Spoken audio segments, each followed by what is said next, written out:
There's a bit of a schism in the video game industry, and no, not the Stellar Blade one. It's about whether or not devs should be hand-holding the player, with both sides thoroughly believing they're in the right, with one side feeling that you should be abandoned at birth, and the other side believing that there should be yellow paint on every interactable object. In order to prove myself as one of the cool kids, I decided to show that I didn't need dev hand-holding and decided to play Morrowind. I was very wrong. The navigation in this game is my own personal hell. Don't get me wrong, it is intuitive to people born in the 1900s. There is no Skyrim compass with waypoints. You need to read signs, and that in itself has caveats. You need to walk up to the signs because for some reason the devs decided to put scribbles on the sign instead of actual readable text. I'm sure these were limitations from the time, but my god, is it annoying to walk up to every sign just to figure out where you're going. This small problem is made worse by the graphics. To get the authentic experience, I decided not to crank up the render distance, and the Chinese smog that follows you everywhere does not help with navigation. It also really doesn't help that the color palette is made out of different shades of poo-poo. Every road looks the same. When your objectives are not simple, like go to major town, it's even worse.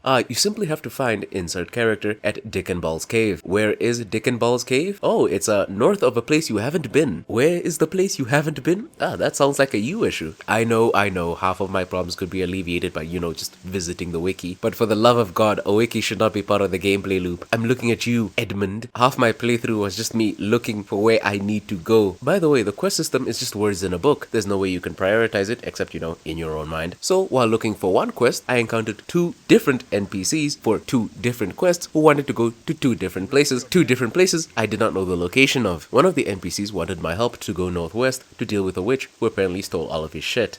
Did he mean northwest following the road or northwest off-road? It's a campsite. Would it be off-road? You know what? Navigation isn't everything. There's other things that are important in an RPG, like dialogue. And you know what? The dialogue is pretty cool. Kind of a bummer that I have to read, but hey. The NPCs, I hate them with a passion. They have a tendency to not only block progression by just standing in place, but will yell random things at you. I know, Skyrim NPCs did that too, but at least what the NPC said somewhat made sense. NPCs, just like women in my life, will randomly yell, "Don't speak to me." I had no intention of doing that. Why are you being so mean to me? But you know what? There's pros and cons. I can tolerate the dialogue. The combat. Oh god, the combat. Why is he strafing side to side if my hits are based on RNG? This is insulting. You know what? RNG fights? Fine. Why are the critters on the road that can one pump paralyze me? For some reason, enemies were super tanky. It might be because damage ranges on singular weapons from like 1 to 24 or something absurd like that. But the majority of my combat encounters was just the NPC and I standing in place, spamming attacks. This is a personal message from me to all aspiring devs. Do not implement an RNG system in any game that is not turn-based. This is downright unacceptable. The only silver lining I could find is that due to me spamming my blade in every interaction, I leveled up fairly fast. Fully level up though, I need to rest, which is actually a good change. Due to the way that leveling works in Skyrim and Fallout, I never found myself needing to sleep, meaning that all of my characters were chronic insomniacs. Good on you, Bethesda. That's basically everything I needed to say. Am I missing something on my checklist?